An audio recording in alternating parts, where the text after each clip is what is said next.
Check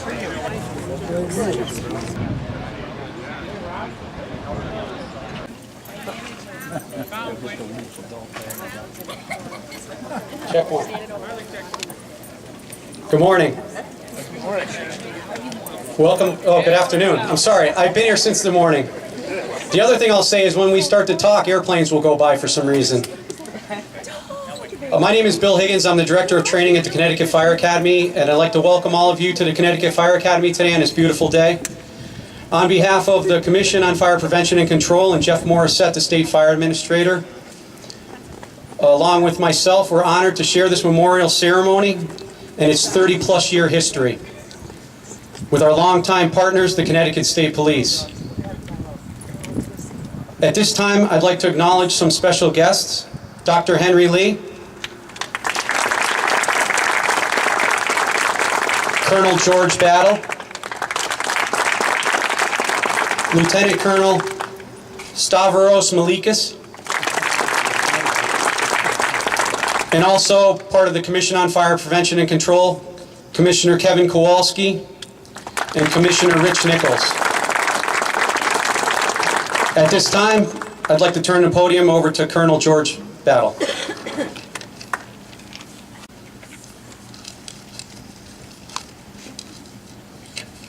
Good afternoon. On behalf of Commissioner Schirero, the entire Department of Emergency Services and Public Protection, and the Connecticut State Police, it's an honor to be here with all of you at the Connecticut Fire Academy for the unveiling of this monument in honor of the world's first accelerant detection canine, Maddie, and the founders of the Connecticut State Police Accelerant Detection Program.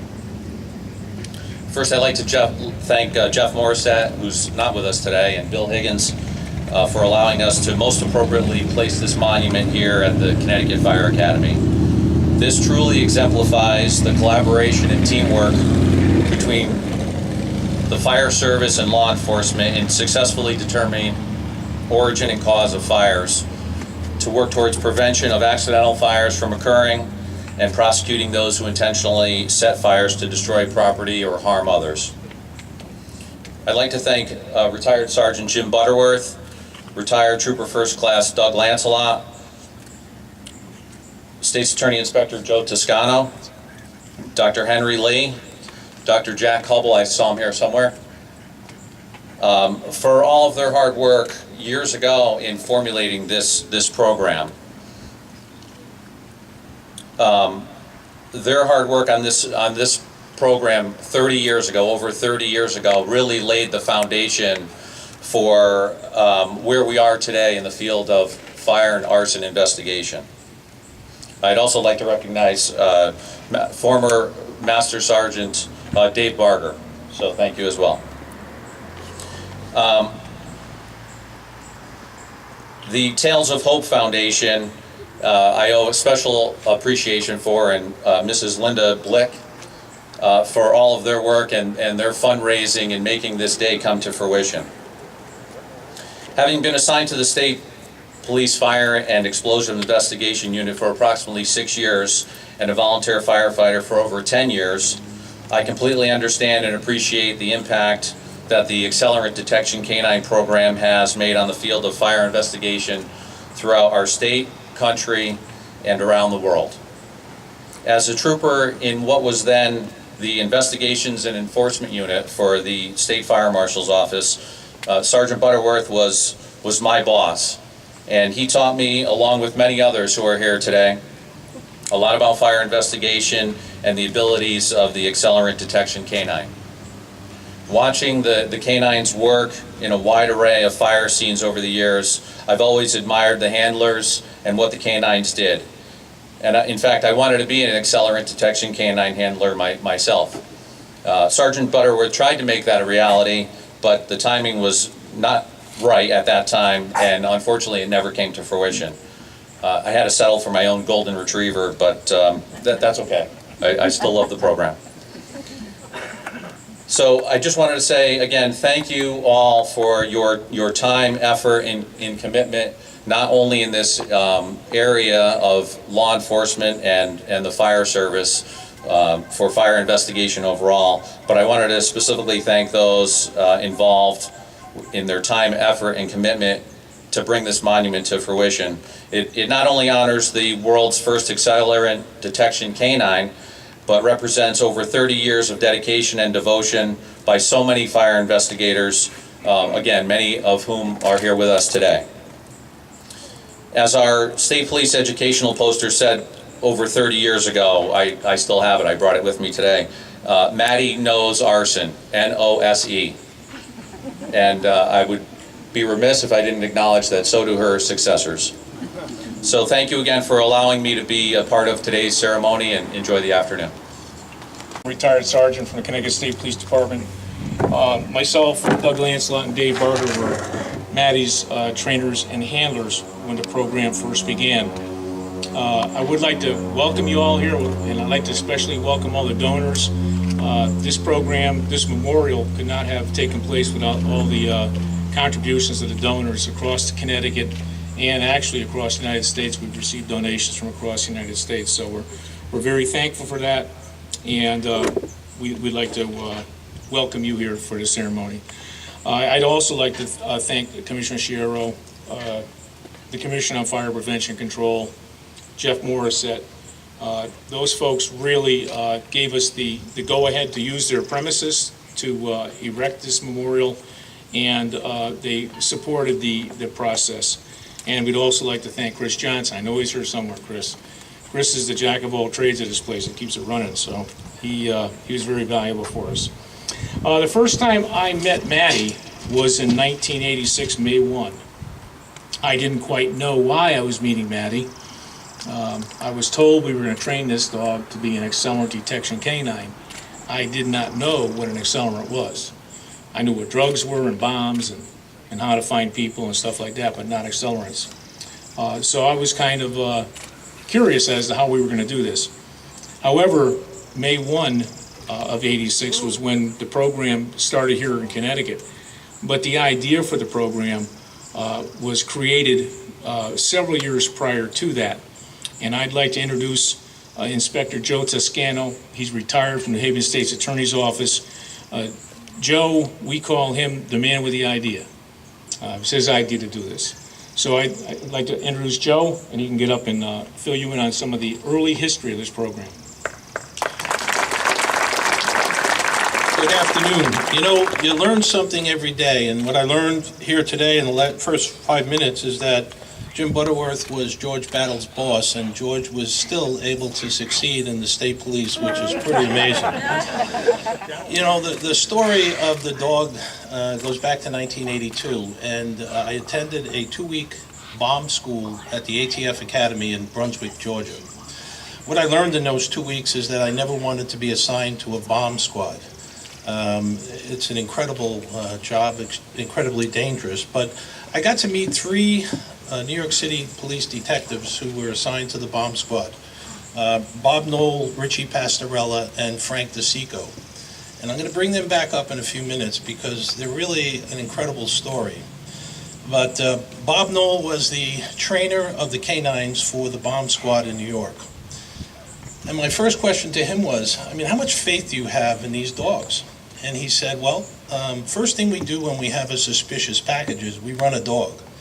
If the dog has no interest, we touch the package. Now, I've heard endorsements in my life, but never one quite like that. At any rate, over many breaks in the class and dinners and some libations in the evening, we built a very strong bond over that 2-week period to where my fascination led to, can we train a canine to find residual accelerants at a fire scene? He was 100% certain it could be done. And he spoke about things like bouquet. And I go, okay, you're going to have to help me on that one. He said when a human walks into a kitchen and there's stew on the stove, they smell stew. When the dog walks in the kitchen and there's stew on the stove, they smell potatoes, they smell meat, they smell gravy. They can actually silo those odors. So thinking of how little I knew at the time about fire, because over the next 35 plus years I learned an awful lot.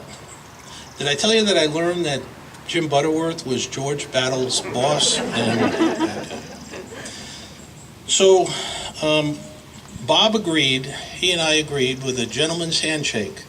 No contracts, no money, no support from our departments, just two people with an idea and him with the technology and training in the canine to find residual accelerants at a fire scene. That was 1982. Now, I told you I would bring up Frank DeSico, Richie Pastorella, and Bob Knoll again. On New Year's Eve in 1982, Richie Pastorella lost his eyes, his hearing, and his right hand to an FALN bomber in New York City. Frank DeSico, after Richie was blown up and a second detective blown up at police headquarters, Frank DeSico disarmed two other bombs that were planted by the FALN. I tell you that because it gives you an idea of the character of these gentlemen. They were just over the top. Now, I'm a New Yorker. I don't know if my accent after being here for 40-odd years is gone, but my father was also a New York City police officer, so I had a special bond with these gentlemen, and I still do. So, in 1984, I get a phone call. Actually, we talk at least once a week. Actually, I harassed him once a week. And in 1984, he called me with a golden call, and that was that he had trained his personal dog, Nellie, and she was a bona fide accelerant detection canine. So set up the test. My boss, Arnold Markle, one of the reasons I'm here today, just an incredibly talented, wonderful boss, said, "Do you think this is viable?" And I said, "I really do." And he said, "Then do it." And that's what a real boss, do you hear that, George? Is what a real boss is all about. Having trust and faith in the people that work for them, and doing things that are kind of outside the box. And bringing a dog into the whole fire scene environment was an outside the box. At any rate, we set up a test under the auspices of the good Dr. Henry Lee, and tried to stump the dog.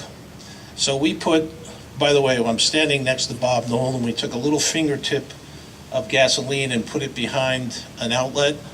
We took a little tip of gasoline and put it on someone's shoe, and Knoll reached over to me and said, "This is going to be child's play." This dog was trained on gasoline that had been burned in a fire. We're using a raw product. This is going to be a joke.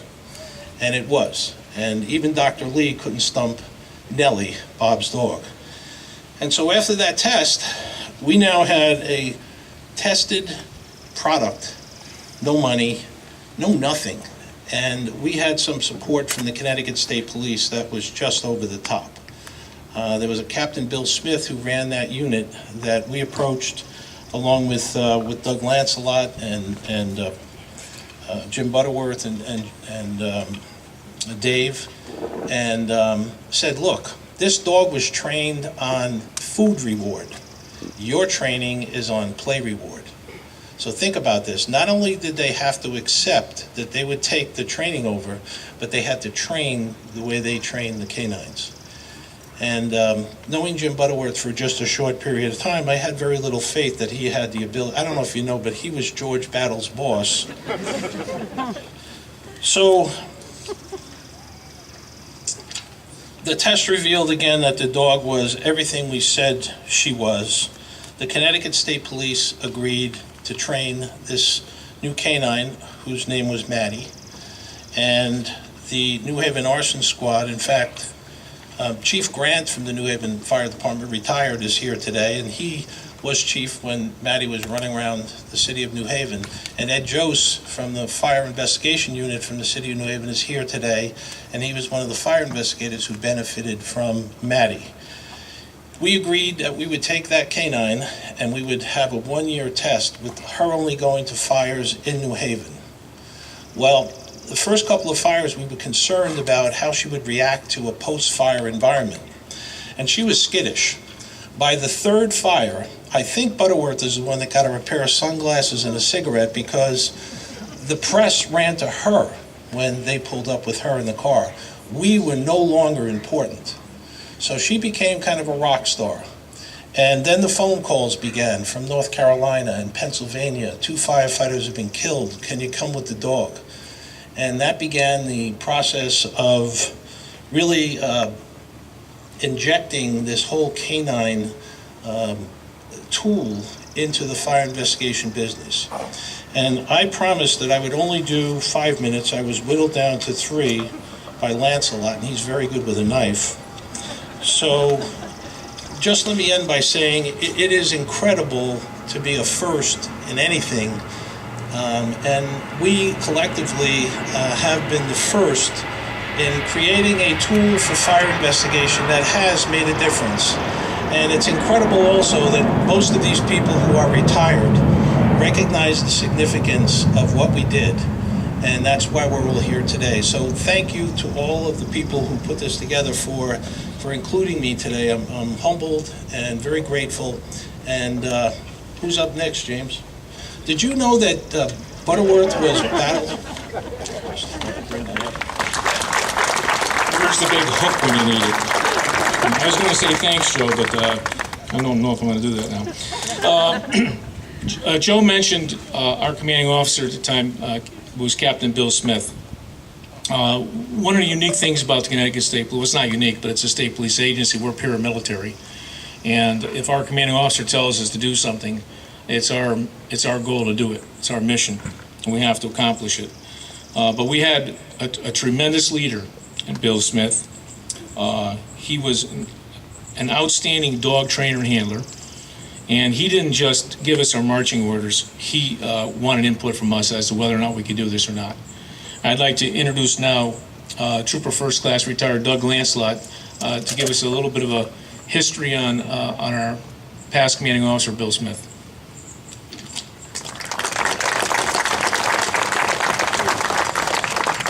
Good afternoon.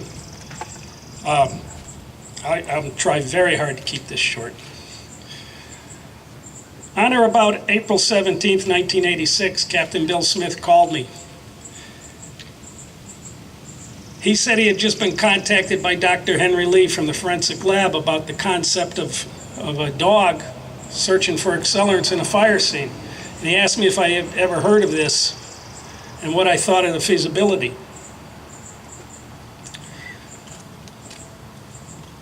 I told him that I'd never heard of it, and we discussed the concept on the phone for quite a while. He asked me if he thought if I thought we could do this, we being Dave Barger, Jim Butterworth, and myself at the Canine Training Center, could we take on this project and either prove or disprove the fact that a dog could be used at a fire scene? Were we interested in? And I said, emphatically, I said, yes, we were interested. He said, well, you haven't spoken to the other two. Do you think they're interested? I said, absolutely. And that was that. He said, that's good. That was the answer I wanted. And we'll go forward with this. On April 22nd at 10:30 in the morning, the State Police Complex in Meriden, the captain and myself met with Dr. Lee, Joe Toscano, the representative from the ATF, Bob Knoll, and a few other people were there, and they demonstrated to us Nellie, who's already been spoken about, who has proven that, in fact, the dog could react positively to the odor of an accelerant, in that case, this case being gasoline. We saw what we needed to see, and we had a meeting afterward with Dr. Lee and the folks from New Haven State's Attorney and everything about the concept of the program. And it was agreed that, in fact, the state police would be a player in this. And the rest is basically history. I want to mention, to keep my remarks short, that this whole project at that point, as far as the state police were concerned, hinged on Bill Smith, then Captain Bill Smith, and whether or not he was in agreement that, in fact, we, state police canine instructors, could take on the task of training this dog and handle it in addition to all our other assignments. It is without a doubt that without Bill Smith's enthusiasm for the canine program, for the state police department, and for his understanding of what was being asked of us, that in fact this project could go forward. And the rest is simply history. Maddie went forward, set the pace for all those to follow, some of which here are in her paw prints, and that's all I have to say. Thank you.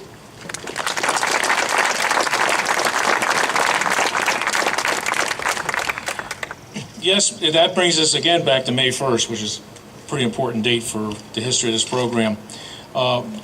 As canine trainers, as Joe had mentioned and Doug, we were asked to train a dog using a methodology we were not familiar with, which is a food reward system. It's a Pavlovian response system. And we were a little bit nervous and uncomfortable with that process until we actually saw it in action and how it worked. And we have to owe a lot to Bob Knoll from NYPD, and at the time he was an explosive enforcement officer with ATF, because he really had a vast knowledge of the imprintation process. Once we taught the dog to find the odor of gasoline, then we had to start thinking, okay, now we're going to be searching fire scenes. So what do? Well, we had to make certain that the dog would discriminate between burnt materials and materials that contain gasoline. And that's a whole process in itself. And we went along and imprinted the odor and started teaching the dog to search burnt fire debris. During the entire process, our program was monitored by the Connecticut State Police Forensic Laboratory and with consultation from the ATF laboratory in Rockville, Maryland.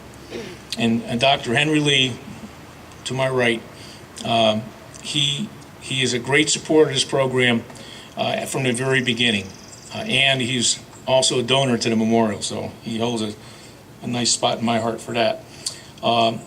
We were moving along quite well. We were starting to do fire scenes in New Haven, and that's when I was first introduced to Inspector Ed Jose and Chief Mike Grant. I learned a lot from Eddie, a fantastic fire investigator. So we were going through the process of starting slow, working on the outside of fire scenes and then making our way into fire scenes. I was pretty confident that the process was working, and she looked very, very good to me.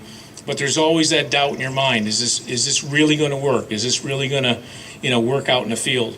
While we were in New Haven, it was mid-June. We received a report of an actual fire investigation that was ongoing, and we were asked if we'd like to bring a Maddie by just to see how she'd work it. And we did. It took about 30 seconds. Boom. She alerts. Well, we had never thought about that before. What do we do now? The dog alerted. Well, we have to mark it. And that came up with the coin methodology, by the way. We're cheap, so we use nickels. But every time the dog alerted, we put a nickel down. And that was how we marked the alert. We captured those samples, and we transported them to the forensic lab in Meriden. And we explained that, this is the first thing. Could we get them done a little expedited process? And I believe Jack Hubble was there, and we will do them right away. We got instantaneous confirmation that day we had gasoline. So I was really, really happy with that. I knew it would work. And from that point forward, we really started working fire scenes in New Haven. And we were adopted into the New Haven Fire Department as part of the Arson Task Force. We've had a great relationship with that city over the years. And everything was going on very well. But the one thing that we did realize, that we could not do this training at all if it wasn't for the forensic laboratory. Because not only did they analyze the samples we're submitting to tell us, is there in fact the product we're looking for there, but they're also able to tell us if the dogs were going on a tangent, if Maddie was getting onto something we didn't want her on. And it was all chemistry, and it was all gas chromatograph and mass spectrometer, and it was way over here to me. But we had complete confidence in those folks that if they said that we should try doing something, we as trainers did it.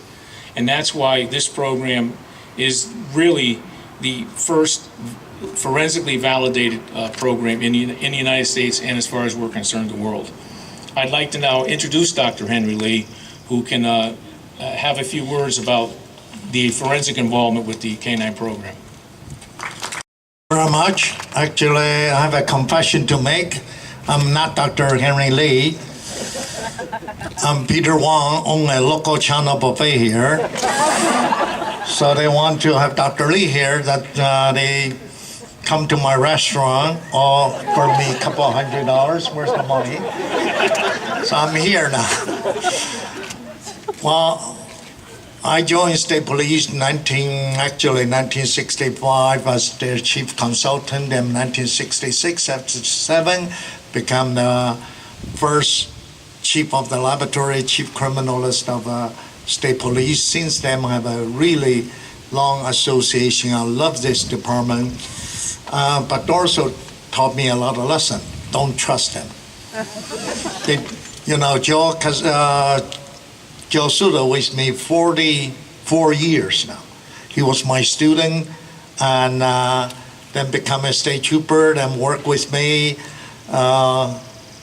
Major Crime Squad, Arson Squad, Fire Marshal's office. Then when I become commissioner, he worked in my security detail. When I retire, he retired, joined the University of New Haven. I asked him, anybody wear a suit today? He said, everybody going to be formal. So I'm the only one wearing a suit. And we're sitting in the front row, the sun is shining at me. We don't even have a bottle of water. So I don't trust you, Joe. But I do trust, Maddie, and because you guys been baking on the sun so long, I don't want to really tell you every story. I just want to tell you one story. When they bring Maddie to the laboratory to introduce her. The first thing, thank you. The first thing she did is pee all over the place, clean the territory. I actually took a picture of her peeing on my desk. And she is wonderful, wonderful. She's not only just a dog or canine, as you all know, the dog olfactory sensitivity about 400 times than human. However, every time they make an alert, we have to confirm. In the laboratory, Dr. Jack Hubble did a lot of work. We worked together, training material with the group is sitting here. I'm getting too old. I forgot your guy's name. I only remember Colonel. That's the most important name, right? Anyway, so we try to test all those similar chemical compounds. By the way, most of the dogs have a false identification of detergent. Jack, you remember that? One of the tests, they are alert to detergent, not Maddie. Maddie actually represent a program, a belief, because so many people believe on this. We have an idea. The idea become reality. Maddie made the impossible become possible. Today, this methodology and the technique being used around the world now. All because this group sitting here work hard enough and make this become a reality.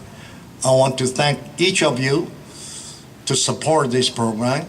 And of course, Connecticut State Police have a good tradition since 1903, become the first organized state police in the nation. Over the years, this tradition keep going on. A lot of unique programs continue come out of the Connecticut State Police. And thank you again for supporting us. Thank you.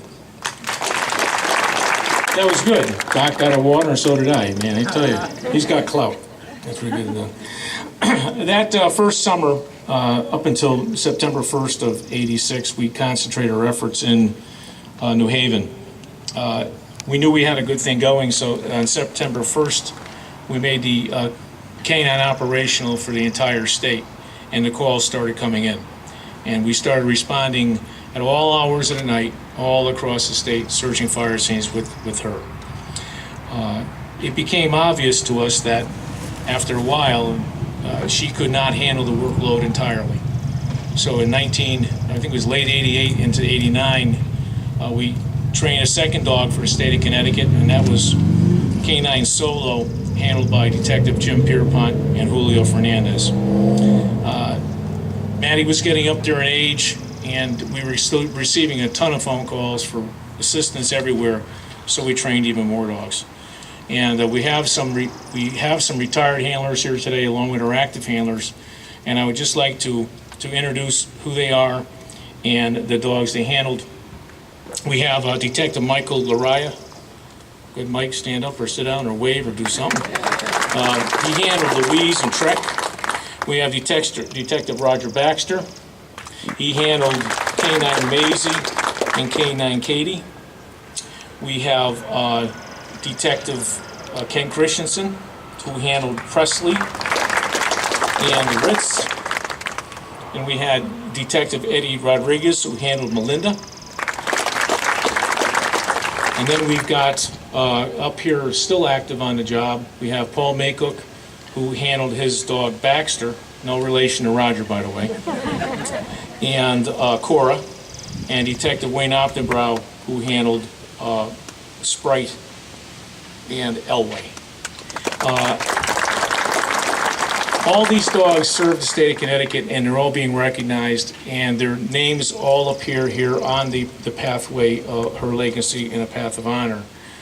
So if you have a favorite dog, come on up and take a look at them. But these aren't all of the dogs that we had. We had a dog trained by Jim Wolf, who named Mushy. We had a second dog, Julio Fernandez, handled, named Vinny. We had another dog handled by Joseph Lombardi and Klaus, Pat Dragon, Brocade, and Detective Mike Marino, Glimmer.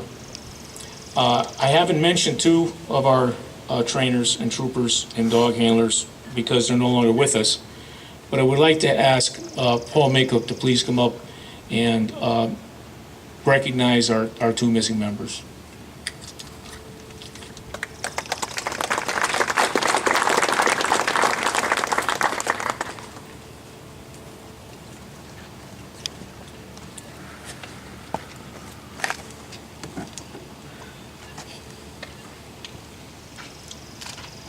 When I came into the Fire and Explosion Investigation Unit in 2005, then it was known as the Bureau of Investigation and Enforcement, two of the fire investigators, the detectives in the unit, were canine handlers. Two of the finest men who took me under their wing throughout my early on in my career. Both of them spent numerous hours investigating fires and handling canines. Sergeant Christopher Geary spent over 12 years in the unit. During that 12 years, he handled two canines. He handled canine Shelby and he handled canine Panache. Those two dogs searched thousands of fire scenes, and unfortunately in 2013, Chris lost a battle to melanoma. His legacy in the unit has been continued. He retired as a sergeant, as a commanding officer of the unit, and his memory and his legacy is carried out today within this monument and on the walkway with his dogs. Unfortunately, Chris's family is not able to be here today. However, they will join us on a video that we're recording as well. The next detective, who also was in the unit, who handled two canines, spent about 15 years in the Fire and Explosion Investigation Unit.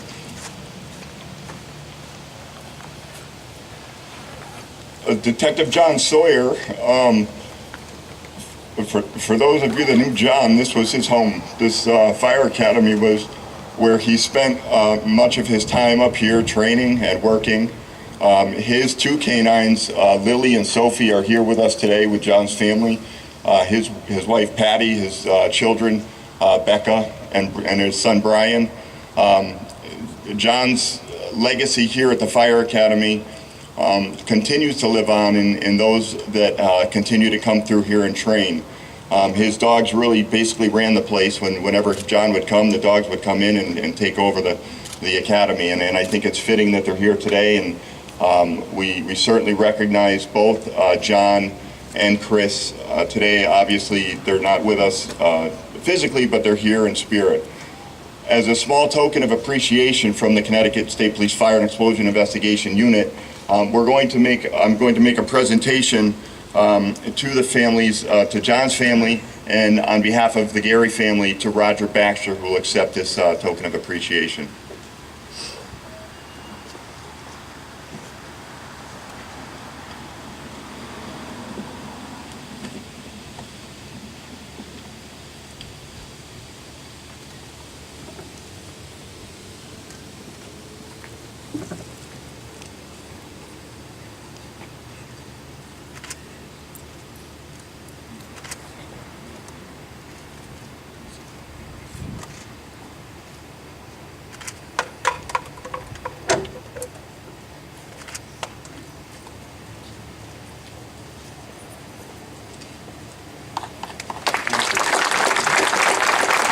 What we provided to the Gary family, the Sawyer family, is a hard copy collectible book regarding the Maddie Memorial Project. It contains pictures of all of the handlers that have served the state of Connecticut to this point, and there's some historical information within it. Linda Blick will talk about it later, but we do have all the donors that are present, and once we've taken care of those, we do have some booklets that we will hand out, and they will be in the cafeteria, so be sure to check that out. The project with the assault detection dogs went along very well, and in 2015, Paul and I had a discussion regarding Maddie and doing a memorial for her, because it was coming up to the 30th anniversary of her, and so we started to have a conversation about it, and as typical, you know, our paths crossed, and several times we talked about it, and then Paul said to me, listen, he goes, I know a lady named Linda Blick with Tales of Hope, and she said that she'll help us with this project, and so we met Linda, and Linda's here, and we'll have her come up, but where are you, Linda? You're here somewhere, I know you are. But Linda was a dynamic force, so to speak, and she really kicked us in the butt, and we started the process. And the process involves a lot of paperwork, because we're giving something to the state of Connecticut, and you just can't give something to the state of Connecticut without letting them give it to you, or give it to them. So we had to go through a bunch of paperwork and stuff like that.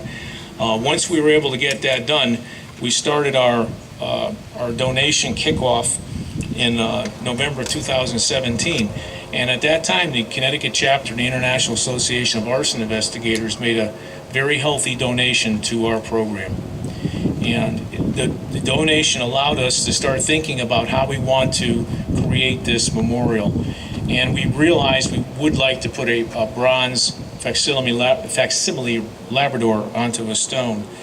So once we had a sufficient enough funding, we went shopping for the dogs. And we ended up at Randolph Rose in Yonkers, New York, which is a bronze foundry, and we were being given a walkthrough of the warehouse, and we were looking at pieces of bronze art that were absolutely beautiful. And all of a sudden we looked up, and there was a black lab. Well, she wasn't black at the time, she was bronze, sitting on a shelf, and we looked at each other and says, that's Maddie. So we went to the negotiation, like buying a used car, and we were able to get a very good price on the bronze. And I'm not sure if is Jordan Rose here from. Well, we'd like to thank Jordan Rose from Randolph Rose, because he worked with us. Then we started thinking about how we wanted to do it, the design we wanted to have, stones, and what kind of granite to use, and it was beyond us. We just couldn't handle it, and we were approached by Steve Haney of Cornwall Bridge Granite Company, and he and his dad Gary Haney. And Gary's in the back, and I see you, Gary. You ain't gonna hide. I see you back there. They came forward and said, "What do you guys want to do? How do you want to do it? We'll help you." And boy, did they help us! They came up with some great ideas, and if it wasn't for them, this project never would have got completed. We were assisted by many people during the process. We had Mike Avil from M&M Excavating of Sheffield, Mass. Come up and dig the footing. He donated his time. He's like a surgeon with a machine. We were running a little short on concrete, and we had a connection with Tilcon, Blaine Simpkins, He came through with some concrete for us, and we've just received constant support and assistance from the Connecticut Fire Academy. I'd be remiss if I didn't at this time. I'd just like to recognize the Smith family. I see you folks there now. Doug pointed you out before, Mark. Have been doing any fishing lately? Not too bad, I have. Joe can tell you. I may not be able to teach Battle how to do things, but I can catch fish. Anyways, I'd like to now introduce Linda Blick from Tales of Hope. Is Linda there? Yay, Linda. Thank God she's here. I keep looking over there. I didn't know where she was. Like I said before, if it wasn't for Tales of Hope and it wasn't for Linda, the whole program just would not work. We would never have been able to pull it off. So I'd like to have her give a few words on her foundation and thank her personally again. Thank you.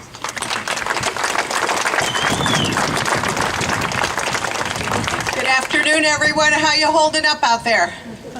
About to say we are up here. This is a very humbling day to finally bring recognition to the state of Connecticut and to the selfless men, women, and canines that serve our Connecticut State Police. Our program is an all-volunteer nonprofit, and our mission is to support national security canine teams. Our primary focus is on military and police, but we also support search and rescue, service dogs for wounded veterans, and so on. We support them from deployment through disability. And what does that mean? Well, we provide tactical canine gear to deployed military working dog teams.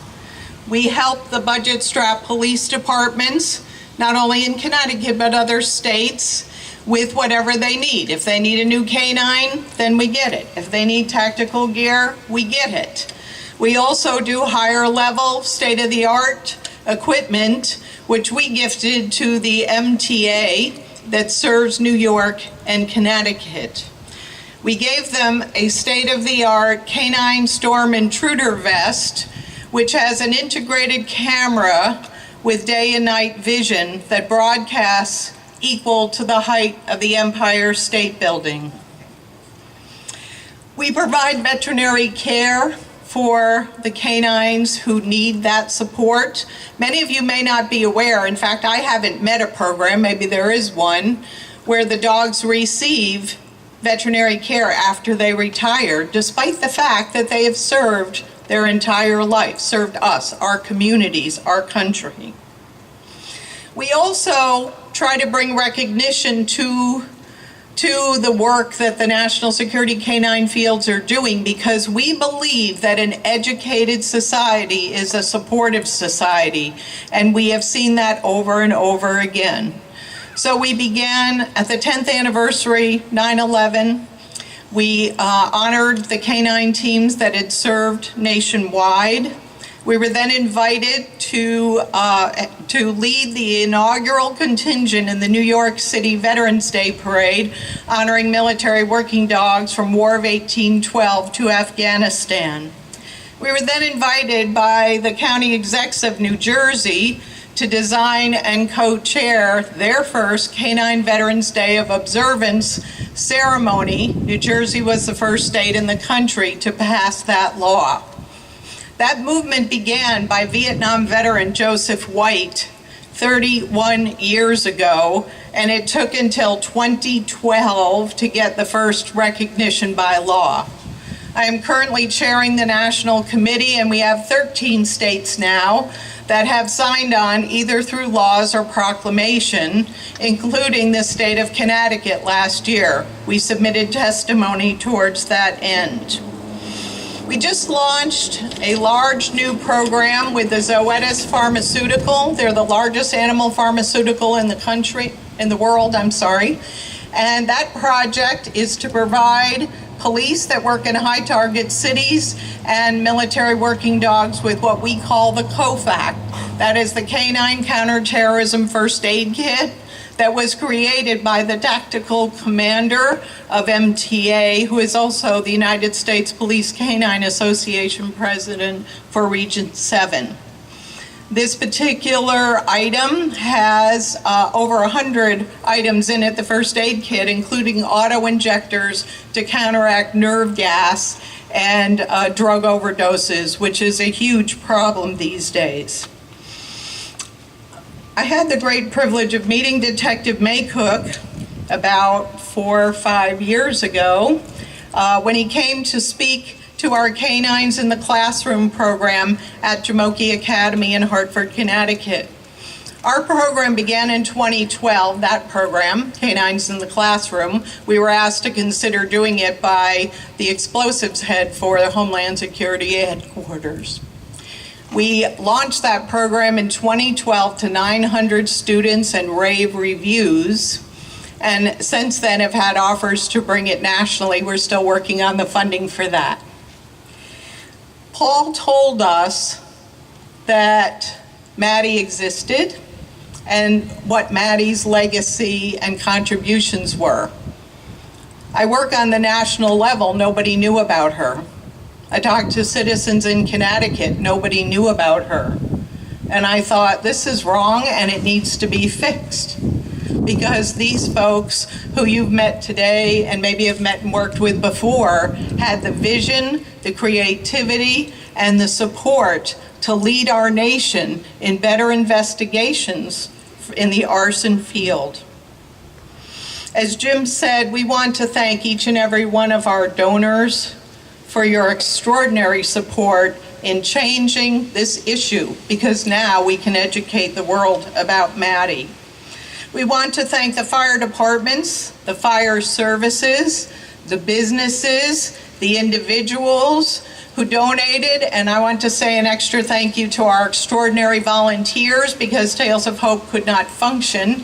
It is our model without them, and we are eternally grateful. Some of them came all the way from New Jersey today to be here with you. There's one person I'd like to specially recognize who walked the entire journey with us on this project every single day. That person is Mickey Ann Budney, who is the Assistant Vice President and Branch Manager of the Litchfield office of Litchfield Bancorp. Mickey and her staff handled all the donations that were sent to the Litchfield Bancorp, and she and the bank hosted us 2 separate times for an entire month to get the word out about the project. Mickey, if you could join us, please. Our gratitude that we recognize you and the Litchfield Bancorp, and we thank you for all of your support. She volunteers to do this too. It's not just part of her job. So thank you, Mickey.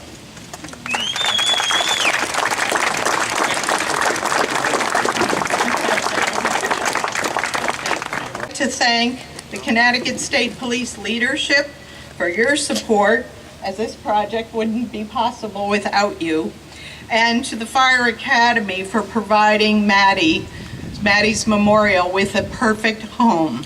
And I'd like to ask Colonel Battle and Bill Higgins if you could join us for a moment.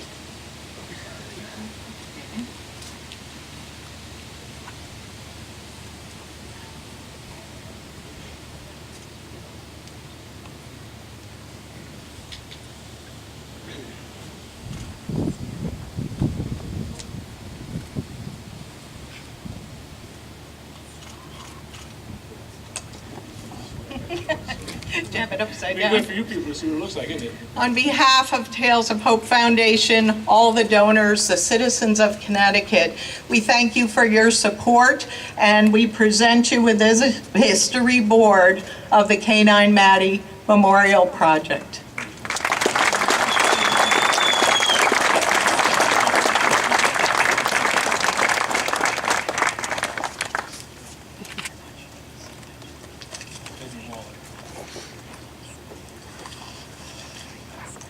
One important thing about a legacy, Mickey, I still have your card.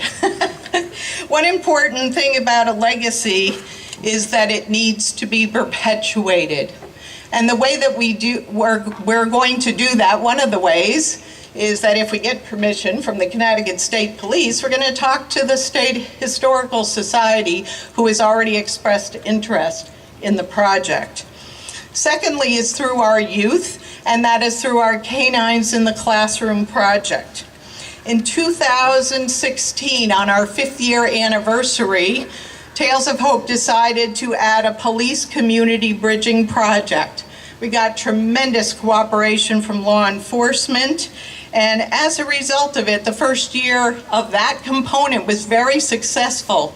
19 organizations volunteered to join on, including the American Institute of Architects and a conservation canine scientist who Skyped in all the way from the University of Washington. The students built 3 pieces of agility equipment, which had to be functional, eco-friendly, and architecturally detailed. For their work, they presented it as a gift to the Hartford Police, and for their work, they were recognized on the Senate floor of the Connecticut State Capitol. This year's project is dedicated to Maddie, and our students decided to write a book called Canine Maddie's Legacy. Thanks to Trooper Lancelot and Detective Maycook, the book is, to the best of our ability, historically accurate. The book has been, or the project was recognized by the state of Connecticut's Historical Society for Children, inviting our students to present, and they're middle schoolers, by the way. They were invited to present at Central Connecticut State University in April, and a children's bookstore in Vernon, Connecticut, Jack and Alley's, is going to host them for a book signing and launch party. I would like to I just want to say another thing. The reason that that project is possible is thanks to our amazing donors from the Joan Angela D'Alessandro Family Memorial Foundation, who came all the way here today from New Jersey to be with our students. They do their work in memory of their beautiful daughter and sister Joan, who was abducted and murdered when she was just 7 years old, delivering Girl Scout cookies to a neighbor. It was a canine team, police team, that led to Joan's killer, and they are forever grateful for that. And we are forever grateful to you, Rosemarie, Michael, and John, for passing on your kindness and your support so that Canine Maddie will be remembered by our students going forward. So Jameson and James, if you would please join us, and the founding troopers.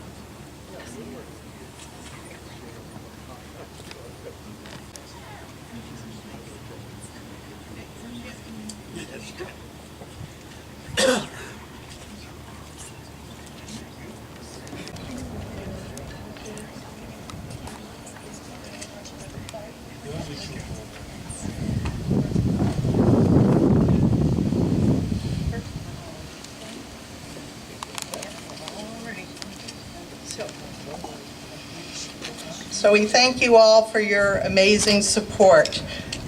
Troopers, if you could please remain standing.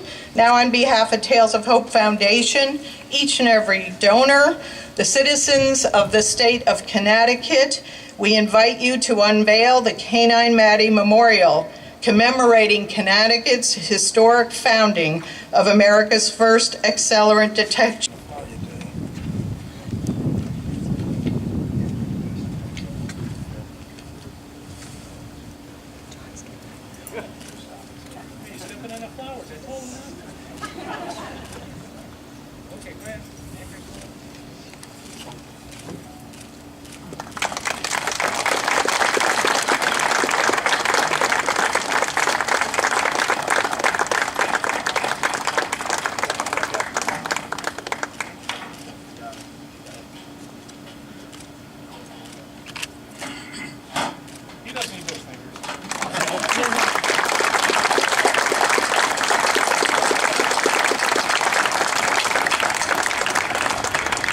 right, thank you, everybody. That's basically it. Paul, if you would come forward for 1 minute, please.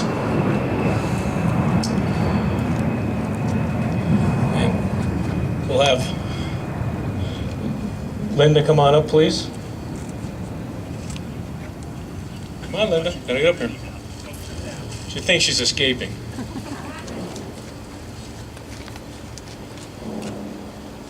Man, that's cool. Like I stated previously, if it wasn't for Linda being the driving force behind this project, I don't think it would have got off the ground. So Paul and I would like to, and Doug would like to express our extreme gratitude to you for helping us. Thank you.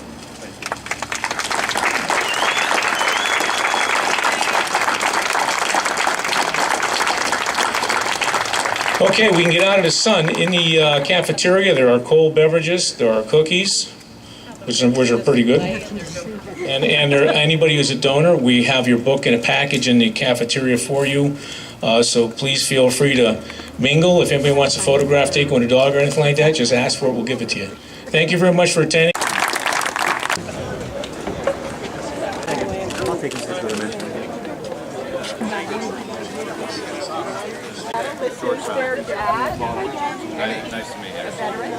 Oh, one more? One more. Oh, thank you. All the chiefs, right? Dr. Lee, thank you for coming. Good to see you.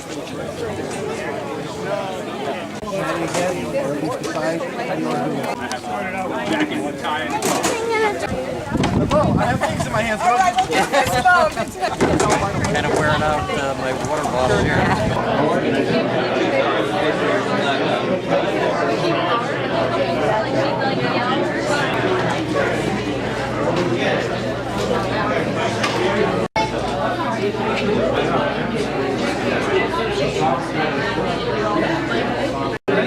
Figure it out, but yeah.